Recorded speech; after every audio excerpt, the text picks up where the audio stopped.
Olá, seja muito bem-vindo a Novo Tempo. Está no ar mais um episódio do programa Bíblia Aberta, o seu programa de estudo aprofundado da Palavra de Deus. Aqui, neste programa, queremos abrir consigo a Bíblia e descobrir os temas que ela nos quer ensinar.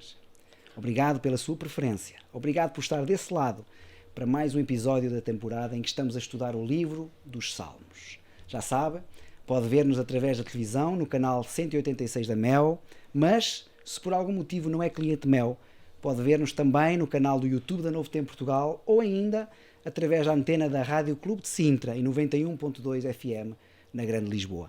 Como vê, não faltam oportunidades para acompanhar o nosso programa.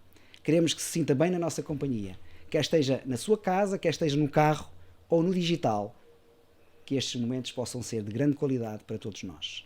Temos connosco novamente o pastor Tiago Cunha e o pastor Daniel Bastos, mais uma vez. É um prazer ter-vos connosco. Obrigado pela forma como vocês têm transmitido a mensagem de Deus e ensinado as verdades bíblicas. Obrigado, Paulo. Muito bem-vindos. Eu quero começar como temos feito também das últimas vezes. Queria começar com um texto do Salmo 104, 33. Estamos a estudar o livro de Salmos, um livro magnífico. Vamos falar sobre a adoração. E então eu gostaria de ler este texto que nos fala sobre esse louvor da nossa parte. Cantarei ao Senhor enquanto eu viver. Cantarei louvores ao meu Deus enquanto eu existir. Este é o anseio do salmista. Aumentar a nossa experiência de fé, somos levados a perguntar, como o salmista, o que é que eu posso dar ao Senhor por todos os benefícios que Ele tem feito para mim. Não é? Isto é uma pergunta muito interessante. O que é que eu posso fazer? Qual é a minha resposta a tudo aquilo que Deus tem feito na minha vida? Não é? A nossa resposta deve ser dedicar-nos a Deus e ao seu serviço, em primeiro lugar, e termos uma vida regular de adoração. Sermos verdadeiros adoradores de Deus. O livro dos Salmos fala que essa adoração deve vir do coração, do interior, porque aquilo que vem do interior verifica-se no exterior. E a nossa adoração tem que ser no interior. Para percebermos bem a questão da adoração, e sobretudo no tema de hoje, nós temos que definir o que é a adoração. E eu vou contar com a ajuda do pastor Tiago para me ajudar a saber, em primeiro lugar, o que é a adoração e, em segundo lugar, qual é o modo como nós podemos adorar. Muito bem. É uma excelente pergunta. É uma pergunta, na verdade, que tem recebido muitas respostas, mas pouco concretas, digamos assim. Eu vou já definir a adoração como sendo numa palavra só. A adoração é uma resposta. É uma resposta a quê? Quando nós aumentamos, na verdade, a intensidade da nossa experiência da graça e do próprio poder de Deus, nós somos levados muitas vezes, até como o próprio salmista diz, portanto, em Salmos, capítulo 116, verso 12, em que ele faz esta pergunta que é absolutamente essencial, que diz: que darei eu ao Senhor por todos os benefícios que me tem feito? Ora, a resposta a esta pergunta é exatamente a adoração. A resposta inevitável é dedicarmos, digamos, a nossa vida a sermos fiéis a Deus, o que está já englobado dentro do próprio ato de adoração. Então, isto quer dizer o seguinte, quer dizer que, na verdade, a adoração não é um evento simplesmente temporal na minha vida, não é uma experiência que acontece num determinado momento e que termina exatamente limitado na linha do tempo, mas, na verdade, acaba por ser algo mais do que isso. Nós muitas vezes reduzimos o ato de adoração simplesmente ao ato de ir à igreja, por exemplo. Vamos à igreja, adorei, está feito. Não, é mais do que isso. Tem que ser mais do que isso. Porque a resposta aos benefícios de Deus tem que se alastrar para mais áreas da minha vida. Então, na verdade, estamos a transformar desde já a noção de adoração num estilo de vida, digamos assim, na verdade, que nós abraçamos como crentes e que vai impactar diretamente cada escolha que eu faço na minha vida e cada ato da minha vida, as minhas palavras, a forma como eu penso, a forma como eu falo, a forma como eu, na verdade, dirijo a minha vida. Tudo isso vai ser impactado. Aliás, podemos aí citar então as famosas palavras do apóstolo Paulo em 1 Coríntios capítulo 10, verso 31, quando ele diz: portanto, quer comais, quer bebeis ou façais outra coisa qualquer, fazei tudo para a glória de Deus. Ou seja, a adoração agora é um desejo inato no meu coração, expresso em atitudes e em comportamentos que levam o foco não para mim próprio, mas para a pessoa de Deus. Isso é o ato de adoração. Agora, este é na verdade um ato muito abrangente. Muito abrangente verticalmente, claro, porque os próprios anjos no céu adoram o Senhor, não é verdade?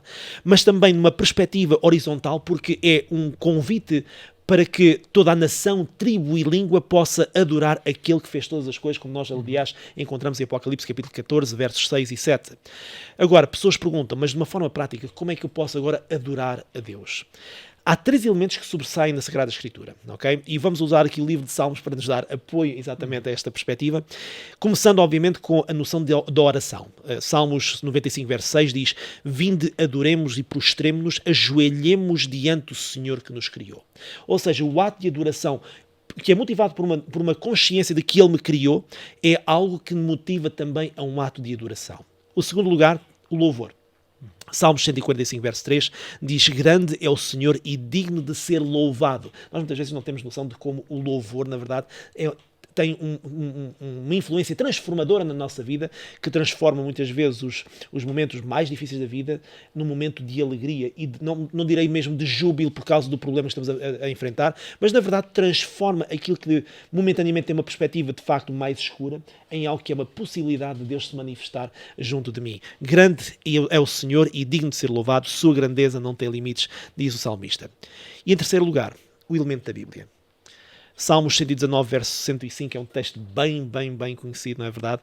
Lâmpada para os meus pés é a tua palavra e luz para o meu caminho.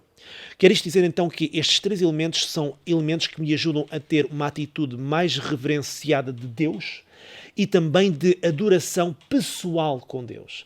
A oração, o louvor e o estudo da Sagrada Escritura na minha vida. Depois isso também se verifica na partilha do Evangelho, na partilha sem do dúvida. testemunho. O testemunho, sem dúvida. O testemunho é aquilo que Deus tem feito em mim, através de mim, exatamente. pode sem dúvida nenhuma. alcançar outros para o sem redil e para os caminhos do Senhor. A adoração é não só prestar culto a, não é? Mas ter devoção a, e eu fui ver no dicionário, é ter muito amor a. E a adoração então faz parte não só de um específico lugar, não é só na igreja, mas em todo o aspecto da nossa vida. A adoração é transversal em tudo o que fazemos e que somos. Muito bem, no Salmo 33, mais um Salmo, que lindo, estes livros são magníficos e o livro de Salmos é realmente um livro magnífico. No Salmo 33, o versículo 1 a 3 diz assim: regozijai-vos no Senhor, vós justos, pois aos retos convém o louvor. Ou seja, regozijai-vos no Senhor. Mais uma vez, há um convite à alegria, há um convite ao regozijo. Regozijai-vos no Senhor. Porquê?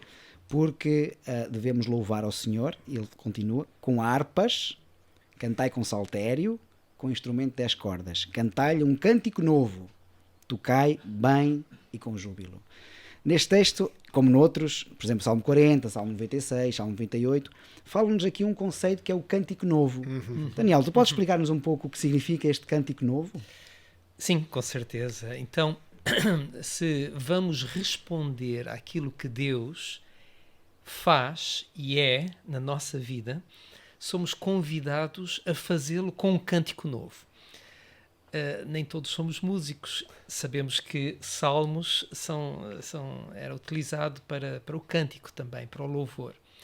Mas esta ideia do cântico novo, que está muito presente nos salmos, está presente noutras partes da Bíblia. Interessante. Por exemplo, eu tenho aqui anotado Isaías 42:10.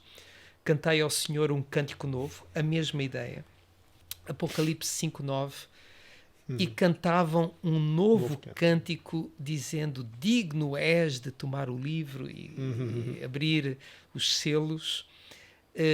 Ou Apocalipse 14:3, falando dos 144.000, que também cantavam um cântico novo diante do trono. Bem, definir então o que é este cântico novo.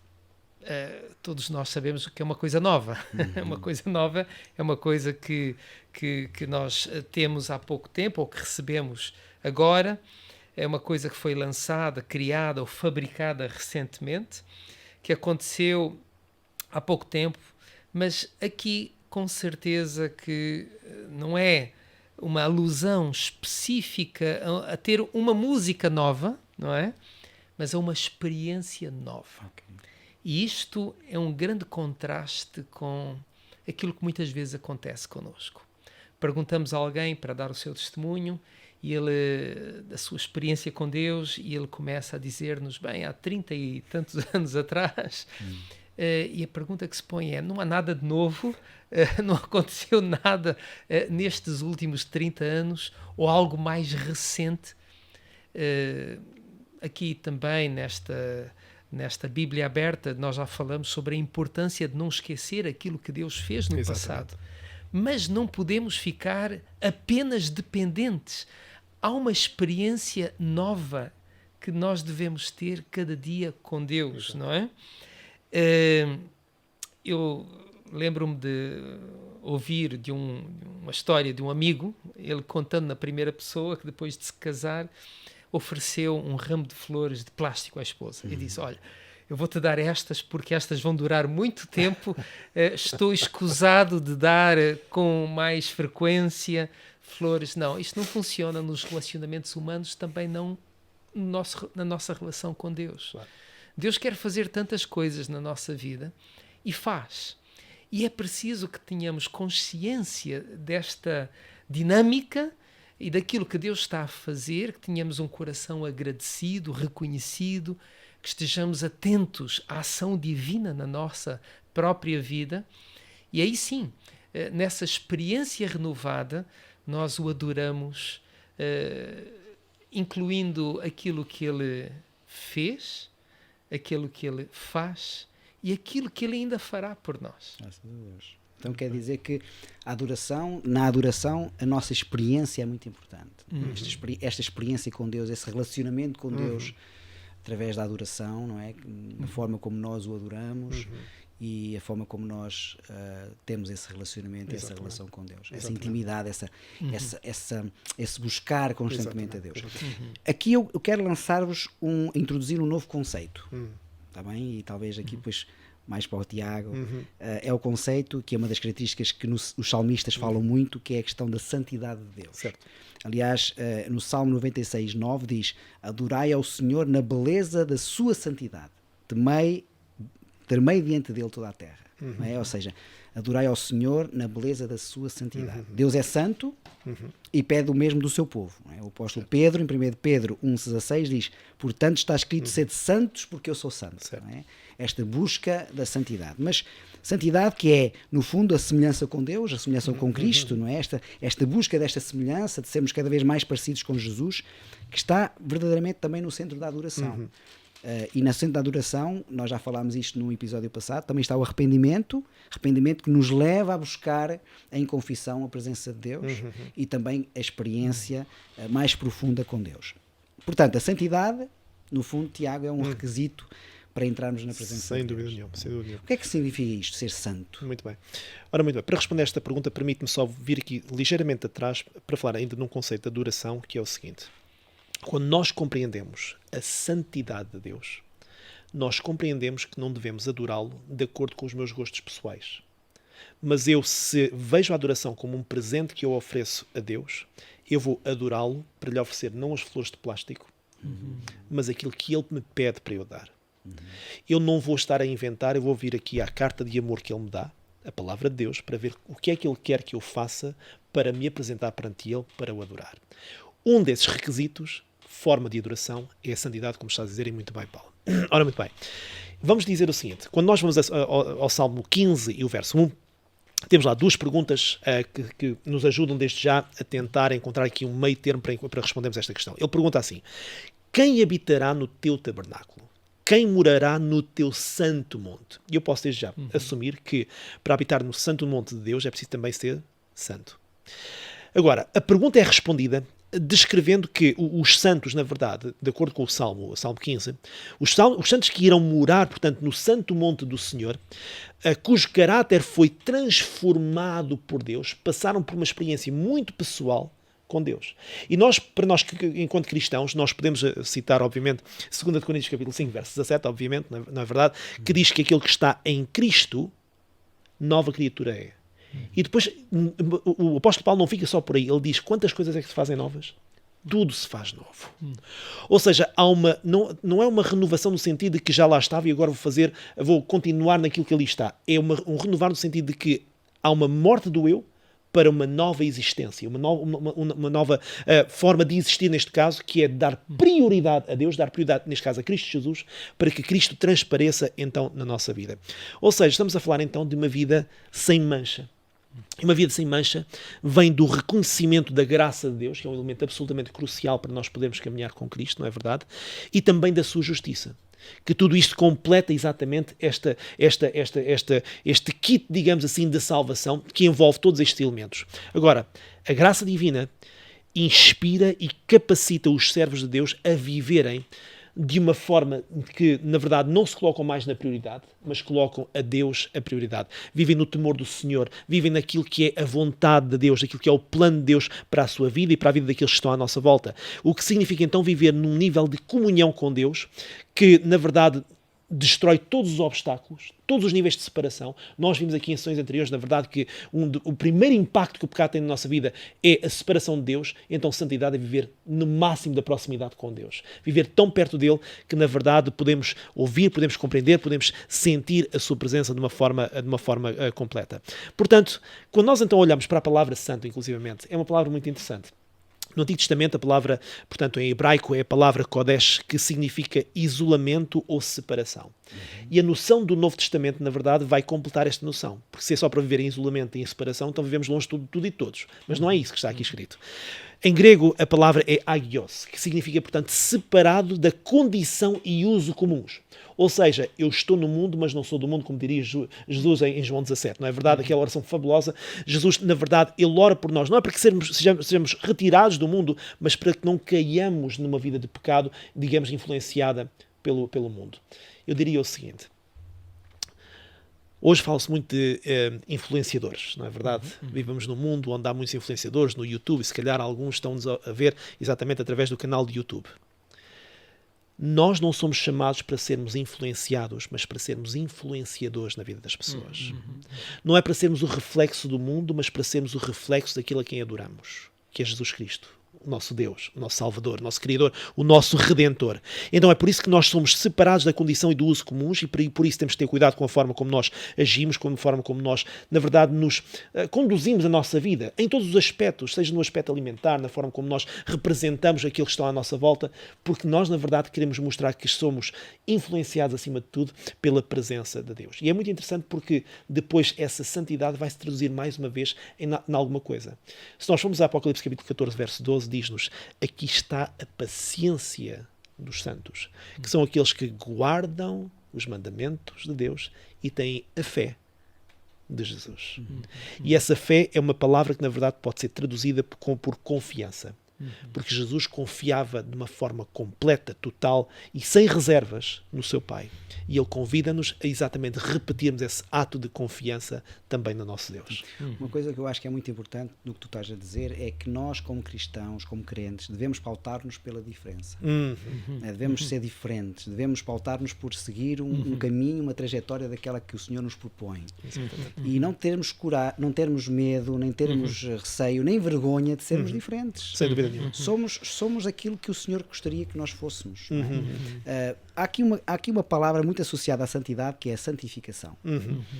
Há muitos crentes, muitos cristãos hoje, que agarram-se muito à justificação. O que é a justificação? A justificação é quando nós somos tornados justos por Cristo. Nós aceitamos o chamado de Jesus, nós confrontamos com Ele na cruz do Calvário, aceitamos o seu sacrifício em nosso favor, olhamos para a cruz e aceitamos Cristo como nosso Salvador pessoal, e então aí, através dos méritos de Jesus, somos declarados justos diante de Deus, porque é a justiça de Cristo que nos cobre. E nós temos isso desde o Gênesis e Apocalipse. Desde logo o Gênesis 3.15, que fala que Jesus tirou a roupagem, que era as folhas de figueira que Adão e Eva tinham feito para si, e colocou essas roupas do Cordeiro, que simbolizava Jesus Cristo, que é o Cordeiro que tirou o pecado do mundo. Mas há pessoas que se atardam aí, na justificação. É muito importante a justiça, é muito importante ser justo diante de Deus através de Jesus Cristo. Mas depois temos uma caminhada a fazer, que é a caminhada da santificação. Exatamente. E a santificação é uma caminhada de uma vida inteira. É eu tornado santo. Exatamente. E isso também só é feito através de Jesus Cristo. Exatamente. Eu não posso fazer pelos meus méritos. É Cristo em mim e é através do Espírito Santo que eu vou sendo transformado, burilado, que eu vou sendo trabalhado pelo Espírito Santo, certo, para que me possa tornar cada vez mais à semelhança de Jesus, que é realmente esse salvo que nós queremos. E tornando-me à semelhança de Cristo, eu vou-me tornar distinto e peculiar. Ou seja, o cristão, ele não procura ser diferente por ser diferente, porque existe na sociedade pessoas que querem ser diferentes. Fazem qualquer coisa no seu exterior que chama a atenção, não é? E tornam-se diferentes dos outros para chamar a atenção. O cristão não o faz. É um processo natural. Claro. Na medida em que ele se torna semelhante a Cristo, então ele torna-se distinto de todos aqueles que ainda não fizeram esse percurso, não é? E aí está, não poderemos ter vergonha de ser diferentes, não é? E há muitos jovens que nos veem, que por vezes na escola, às vezes podem ter receio, não é? O que é que vão dizer, que eu sou assim, Não temos que ter esse medo, porque foi o que aconteceu com Daniel quando foi para a Babilónia, não é? Daniel foi distinto, porque o seu relacionamento com Deus deu-lhe essa distinção. Mais ainda, além de distinto, existe uma palavra que é a chave, que é: nós somos embaixadores de Deus. Ao sermos embaixadores, nós temos que representar bem o caráter de Deus. Mas Desculpa, Daniel, sim. Sim, este é um problema muito sério. O povo de Israel, por exemplo, quis ser como as outras nações, quis ter um rei, não é? Porque não queriam ser diferentes. Mal sabendo ou mal compreendendo o grande privilégio de serem uma teocracia, sendo diferente de todos os outros, governados por um Deus sábio e um Deus bom. Eu ia dizer simplesmente que a justificação marca o momento de transição em que eu entro no processo de santificação. Falaste em Daniel. Daniel tinha 17 anos. Quando foi levado pela primeira vez com aquele grupo, acredita-se que eram cerca de 10 mil jovens que foram levados, portanto, para a Babilónia naquela primeira deportação. Daniel manteve-se firme e as pessoas notaram que havia uma diferença. Um cristianismo que não marca diferença na nossa vida é um cristianismo estranho. Porque é, na verdade, um cristianismo em que eu pergunto: será que está a ter impacto na minha vida? O que é que mudou, afinal de contas? Se eu continuo a ser o reflexo daquilo que o mundo acha, pensa e faz, então, afinal de contas, quem é que está a guiar a minha vida? Quem é a influência máxima da minha vida? E nós hoje sabemos, por exemplo, falávamos há pouco dos influenciadores, mas na verdade as celebridades, o mundo do cinema e por aí fora tudo mais, na verdade, que são também grandes influenciadores de massas no mundo, na verdade, e nós vemos o esforço que existe da parte das pessoas, não só dos jovens, mas principalmente nos jovens, que tentam seguir esses modelos, digamos assim, que desempenham de facto um papel preponderante na forma como a sociedade no geral é conduzida, e aqui eu digo em geral, eu digo mesmo no mundo inteiro, porque, por exemplo, quando nós olhamos para o nível de influência e o nível de pessoas que são impactadas por certos filmes e tudo mais, pelos média, pela multimédia em geral no mundo inteiro, nós estamos a falar de massas a nível global. Portanto, isso é algo que, na verdade, eu devo questionar. O que é que está a ser a minha maior influência na minha vida? Porquê é que eu me visto desta forma? Porquê é que eu falo desta forma? Porquê é que eu vejo o que vejo? Porquê é que eu ouço o que ouço? Será que, na verdade, tudo isto é algo que está a potenciar o meu processo de santificação marcado pelo processo de justificação da minha vida? Ou será que eu, na verdade, estou a caminhar num outro caminho diferente que, se calhar, não está a levar-me para Cristo, mas está a levar-me, aparentemente, num caminho, se calhar, que me desvia de Cristo, apesar de eu dizer que sou cristão? O nosso modelo é Cristo. Sem dúvida nenhuma. Ele é o nosso influencer. Sem dúvida, sem dúvida. Antes de prosseguirmos com o programa de hoje, quero fazer uma pequena pausa para partilhar consigo uma oferta muito especial que tenho aqui na minha mão. Tenho comigo o livro Manual Histórias de Esperança, um manual de apoio ao estudo da Bíblia Sagrada. Neste manual são explorados 15 temas bíblicos, dos quais alguns estamos aqui a falar, e muitos outros. E a boa notícia é que nós queremos oferecer-lhe a si este manual. Ele é totalmente grátis. O que tem que fazer é muito simples. Deve enviar-nos uma mensagem de SMS ou WhatsApp para o número 933 939291, dizendo que gostaria de receber este manual Histórias de Esperança. Eu vou repetir o número, é muito fácil de memorizar: 933 939291. Este manual certamente vai fazer a diferença na sua vida. Telefone já e receberá gratuitamente este manual. Queridos amigos, vamos voltar aqui ao nosso estudo. Agora para o Daniel. Daniel, em João 4,23, quando Jesus fala com a mulher samaritana, ele diz: mas a hora vem, e agora é em que os verdadeiros adoradores adorarão o Pai em espírito e em verdade, porque o Pai procura a tais que assim o adorem. A menos que o adorem em espírito e em verdade, eu acredito que o encontro do crente com Deus será estéril. A adoração vem então do reconhecimento interior de quem é Deus. Deus é juiz, verdade? Deus é rei, Deus é mantenedor, Deus é criador, é salvador e é aquele que está connosco todos os dias. Quão importante, Daniel, é reconhecer quem Deus é como um passo indispensável para o adorarmos em espírito e em verdade. Sem dúvida, quando eu vou adorar Deus, eu preciso perceber quem Ele é. Se eu vou louvar alguém e não conheço essa pessoa, uma das duas, ou eu estou a bajular, ou estou a fazer alguma coisa, estou a dizer alguma coisa de quem eu não conheço, não é? Há bocadinho falávamos sobre um cântico novo. Um dos salmos que menciona o cântico novo é o Salmo 96, que diz: cantai ao Senhor um cântico novo, e depois um bocadinho mais à frente, lá para o versículo 4, diz: porque grande é o Senhor e digno de louvor. Então, eu adoro um Deus que é grande. Imaginem, se estou a falar bem de alguém, normalmente é porque conheço algo que essa pessoa já fez, não é? Conheço o currículo dessa pessoa.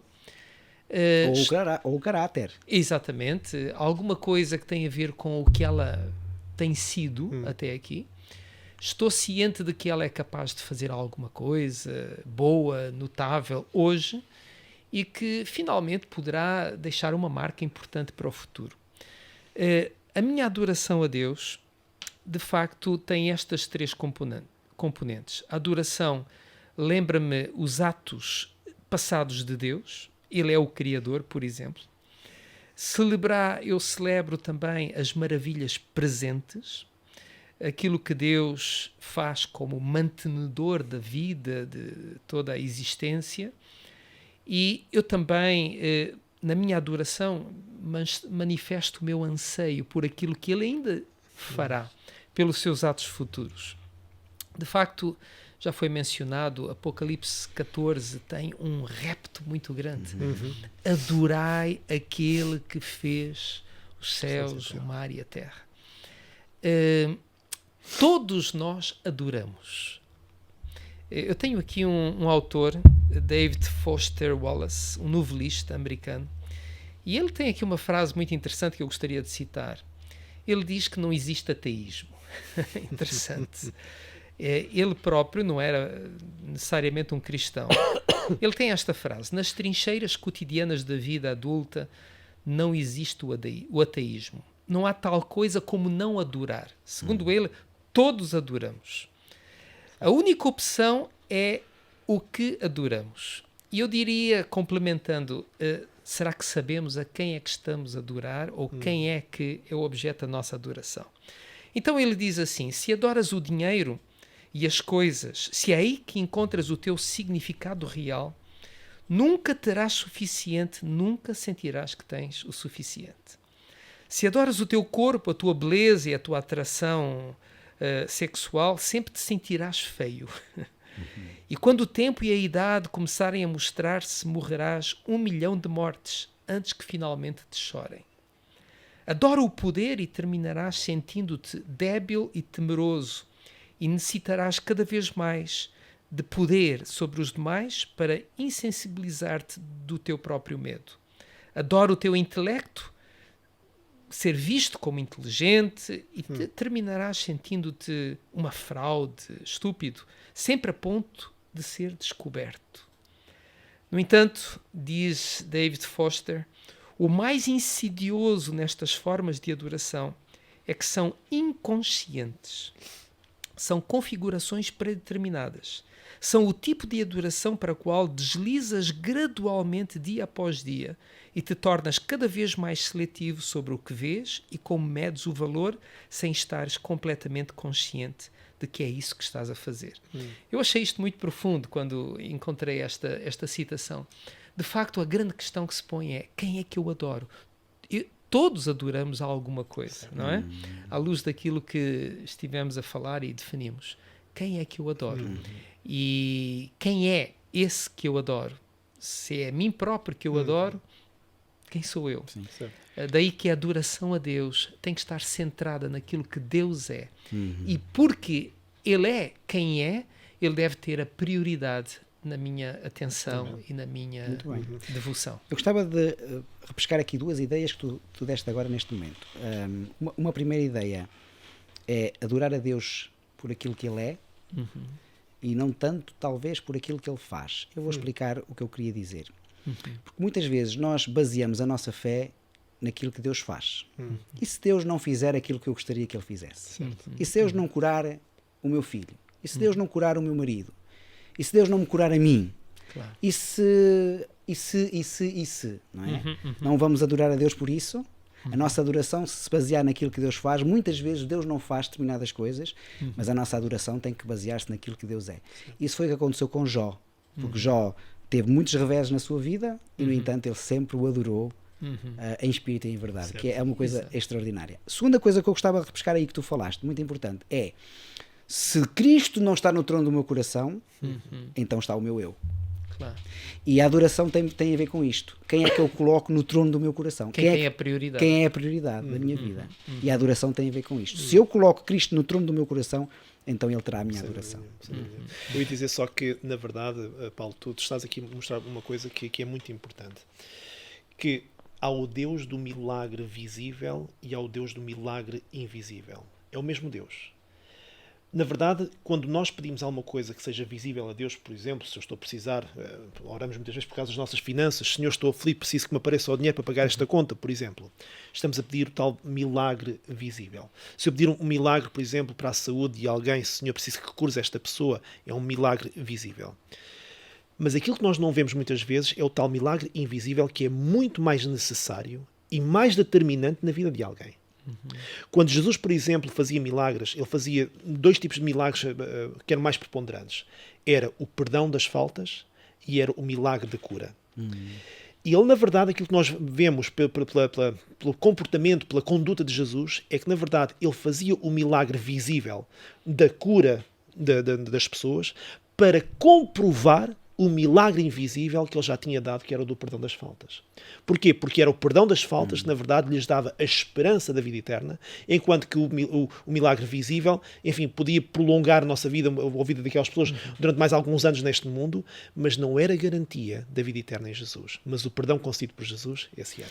Interessante dizeres isso, porque quando nós estudamos aquele episódio dos 4 amigos que levaram aquele jovem paralítico a descer pelo telhado, não é? A primeira coisa que Jesus disse é: perdoados são os teus pecados. Ele foi ali em busca da cura, mas não tanto a cura física, mas sobretudo espiritual. É claro que estão relacionadas uma com a outra. Exatamente. Vou introduzir aqui mais não falta muito tempo para acabar, mas ainda temos tempo para aqui introduzir mais um elemento e um conceito importante na adoração, que é o sacrifício. Certo. Vários salmos da Bíblia falam dos sacrifícios, não é? De forma particular, eu vou ler aqui um que está no Salmo 40, versos 6 a 8, que vai muito longe e o salmista vai sublinhar onde ele se deleita. Sacrifício e oferta não quiseste, os meus ouvidos abriste, holocausto e expiação pelo pecado não reclamaste. Então eu disse: eis aqui venho, no rolo do livro de mim está escrito: deleito-me em fazer a tua vontade, ó Deus meu, sim, a tua lei está sempre no meu coração. Eu gostava de destacar aqui duas coisas. Primeiro, deleito-me em fazer a tua vontade. Na questão da adoração, a parte de fazer a vontade de Deus é central. Aliás, em Mateus 7:21, o próprio Jesus disse assim: nem todo aquele que diz Senhor, Senhor entrará no reino dos céus, mas aquele que faz a vontade do meu Pai que está nos céus. Então, nós podemos muitas vezes dizer Senhor, Senhor, Senhor, eu amo-te, Senhor, eu amo-te, mas se eu não fizer a vontade, eu não estou a ser um adorador segundo o coração de Deus. Porque o coração de Deus e a adoração a Deus tem que ver com eu deleitar-me por fazer a vontade de Deus. E em segundo lugar, está aqui também: a tua lei está dentro do meu coração. Não é? O Salmo 37:31 diz: a lei do seu Deus está no seu coração e assim os seus passos não resvalarão. Não é? Deus, no nosso coração tem que estar realmente presente esta lei de Deus. Tiago, por que razão, a um certo momento do livro de Salmos, vemos Deus a não ter prazer nos sacrifícios? Como é que nós podemos explicar isso? Ora bem, para respondermos a essa pergunta, vamos um bocadinho atrás ao livro de Êxodo, onde nós vemos, portanto, um registro daquilo que eram os sacrifícios, portanto, para compreendermos, de facto, esta natureza dos sacrifícios. Os sacrifícios era uma coisa que acontecia diariamente, não é verdade? De várias formas, mas pronto, todos eles depositados naquele altar de sacrifício que estava, portanto, no pátio exterior do santuário, portanto, ou do tabernáculo na altura. E em Êxodo capítulo 29, versos 38 e 39, diz-nos, ou registra-nos, portanto, que haviam 2 cordeiros que deveriam ser sacrificados todos os dias. Isto diariamente, ok? Portanto, diz Moisés aqui, dizendo que agora isto é o que oferecerás sobre o altar, 2 cordeiros do primeiro ano, dia após dia, continuamente. Um cordeiro oferecerás pela manhã. E atenção que a palavra manhã aqui é mais específica do que aquilo que nós temos aqui traduzido. E o outro cordeiro oferecerás à tarde. Na verdade, no original grego diz-nos que é entre as 2 tardes. Portanto, que era mais ou menos o período das 3 da tarde. Ou seja, o da manhã referia-se a um período que era cerca das 9 da manhã e o outro era às 3 da tarde. É interessante que Adam Clarke, portanto, nas suas anotações da Bíblia, em 1832, ele confirma que, de facto, o sacrifício matinal tinha lugar às 9 da manhã, portanto, isto vai corresponder mais ou menos ao tempo em que, de acordo com Marcos, por exemplo, capítulo 15, verso 25, Jesus foi levantado na cruz, portanto, naquela sexta-feira de crucifixão. E é interessante que Flávio Josefo, ele próprio, diz que era por volta da hora 9 ou 3 da tarde que o sacrifício diário, portanto, também era oferecido. Portanto, ele confirmava, portanto, esta linguagem nós encontramos, então, no Antigo Testamento, no livro de Êxodo. E há outros que fazem um registro que é o seguinte, eles dizem que, na verdade, o cordeiro da tarde, que era sacrificado às 3 da tarde, era colocado por volta das 2h30 da tarde, e então às 3, então, era imolado, portanto, esse sacrifício. Ora, é interessante que tudo isto foi escrito muito antes de Jesus ter vindo à Terra.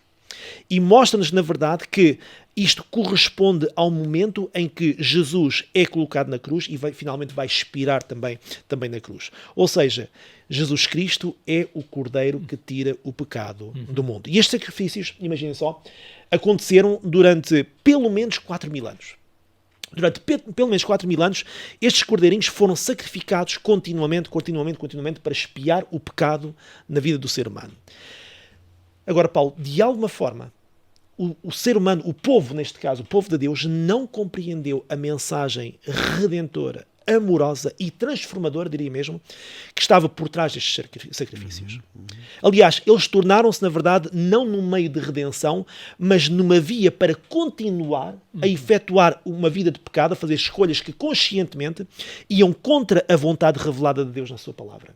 E esta revelação, quando nós vamos contra ela de uma forma consciente, torna-se num pecado, na verdade, que é grave e que precisa de ser, então, expiado. E é neste contexto, então, que finalmente, então, o salmista, vamos lá, então, ao livro de Salmos, no capítulo 51, nos versos 16 e 17, diz o seguinte, reparem na linguagem, é muito interessante, diz assim, porque te não comprases em sacrifícios, senão eu os daria. Reparem no que é que o salmista está a dizer aqui. Eu reconheço que tu não tens alegria, não te comprazes. A palavra com prazer, portanto, tem a ver com alegria. Tu não te alegras, tu não tens prazer nos sacrifícios, porque senão eu te os daria. Tu não te deleitas em holocaustos, nos tais sacrifícios. Os sacrifícios para Deus são o espírito quebrantado. Reparem só. A um coração quebrantado e contrito não desprezarás, ó Deus. Ou seja, o salmista reconhece que não é isto que Deus está à procura. Ele deu esta via para fazer uma ligação e uma transformação e um ponto de viragem na existência humana.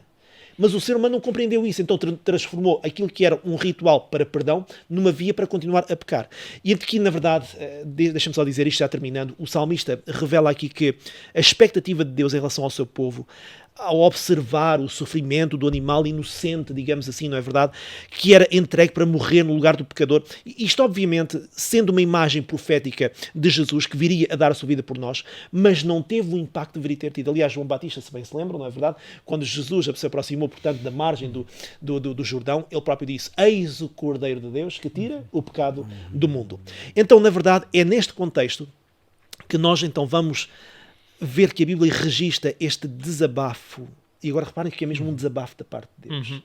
É Deus a abrir o coração agora ao homem. Reparem só naquilo que está a acontecer aqui, num relacionamento que nós deveríamos ter, em que nós abrimos o nosso coração a Deus, e agora Deus abre o seu coração a nós. Ele diz assim, vou usar o texto de Isaías, podemos ir até Oséias, por exemplo, mas vamos a Isaías capítulo 1, versos 11, 16 e 17, em que nos diz assim, Deus a falar diz, de que me serve a mim a multidão dos vossos sacrifícios, diz o Senhor. E depois ele diz, já estou farto dos holocaustos. Reparem este desabafo. É muito direto aqui, Deus não vai com rodeios. Já estou farto dos holocaustos. Lavai-vos, purificai-vos, tirai a maldade dos vossos atos de diante dos meus olhos e cessai de fazer mal. Reparem, estamos a falar de uma descrição de Deus que diz que vê que o ser humano, o seu povo vai fazer sacrifícios, pedir perdão, mas na verdade não há mudanças diretas no coração do ser humano. E finalmente no verso 7 ele diz assim, aprendei a fazer o bem, praticai o que é reto. Este desabafo de Deus deve ter impacto na nossa vida. Se Ele deu tanto por nós, o que é que nos custa dar um bocadinho também a Deus? Sabem, os sacrifícios que eles ofereciam estavam misturados com uma atitude de viver das costas voltadas para Deus. Exatamente. Não fazer a vontade de Deus. Exatamente. Mais ainda, a lei de Deus não estava no coração do povo. E os sacrifícios estavam misturados com injustiças, com decisões infelizes uns contra os outros, e Deus não podia aceitar uma entrega desta forma, uma entrega completamente desvirtuada e completamente de vozes voltadas para Deus, não é? Então, ali leste, os sacrifícios para Deus são um espírito quebrantado, um coração quebrantado, não é? Um coração puro. É a maior qualidade do adorador aos olhos de Deus, é ter um coração puro. Por isso é que o salmista vai dizer, purifica o meu coração. E em 1 de João, como nós vimos, que Jesus pode transformar-nos, pode limpar o nosso pecado, pode perdoar-nos e purificar-nos de toda a injustiça. Ou seja, um coração puro, a purificação do coração é muito importante. A adoração inclui cantar ao Senhor, a adoração inclui louvar o seu nome, a adoração inclui proclamar a sua bondade e grandeza, levar as ofertas ao templo é uma forma de adoração também, louvá-lo na beleza da sua santidade e, sobretudo, proclamar, como diz o Salmo 96, o reino de Deus a todos os povos. Não é? E, portanto, a oferta só faz sentido se o coração daquele que oferece estiver cheio de amor, de fé e de consagração. Amém. Estamos mesmo a terminar, o tempo passou, mas ainda há tempo para vocês poderem deixar para o nosso auditório uma última mensagem. Eu gostaria de começar agora, talvez, pelo Tiago, e depois o Daniel poderá deixar essa mensagem final. Sem dúvida nenhuma. Eu acredito que tudo aquilo que nós falamos hoje, a adoração, o sacrifício, tudo aquilo que nós englobamos hoje nesta perspectiva bíblica a partir do livro de Salmos, envolve um desejo que Deus tem verdadeiramente de nos convidar a termos um relacionamento mais perto dele. Um relacionamento em que Ele possa verdadeiramente, através da nossa contemplação do caráter divino, possamos começar a refletir de uma forma mais profunda o caráter de Deus também na nossa vida. Não só apenas nos momentos em que eventualmente vamos à igreja ou quando estamos a orar, mas que na verdade de uma forma contínua o nosso desejo seja sempre de refletir mais e mais a Deus e o seu caráter e as suas escolhas na nossa vida. Perguntando inclusivamente a Deus, Senhor, o que é que tu desejas para a minha vida neste dia? Qual é o teu plano para mim hoje? Sabendo de antemão que quando Deus nos diz um não, é exatamente porque nos ama e porque quer o nosso melhor para a nossa vida. Bem, palavras finais, o que é que Deus quer de nós? Falávamos que Deus quer um coração quebrantado.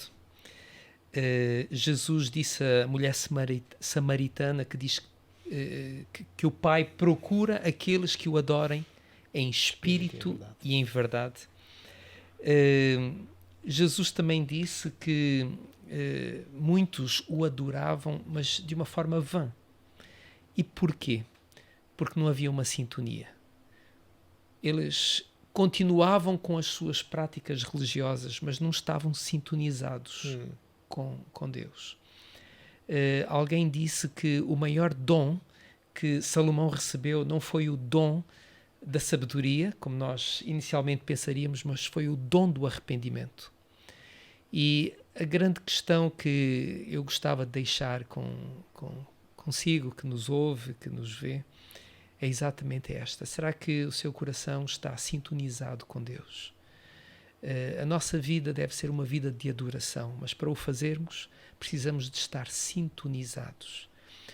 Precisamos de ter consciência de quem Deus é e de quem nós somos.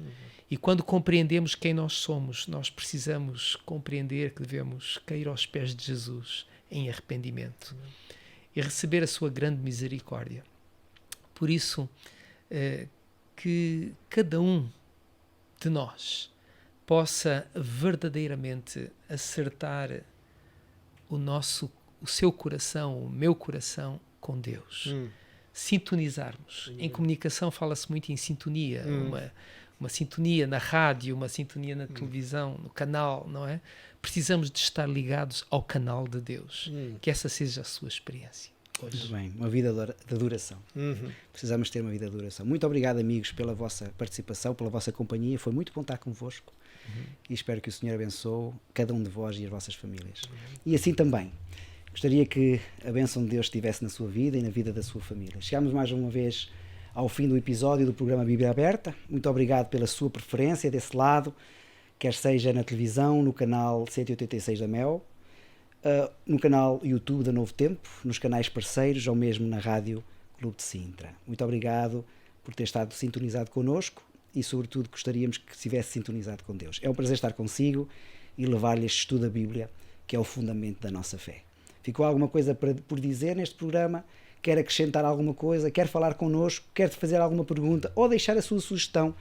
Nós gostaríamos que realmente nos pudesse contactar através do 933 939291, 933 939291, e nós estaremos disponíveis para o ajudar. Obrigado pela sua preferência mais uma vez.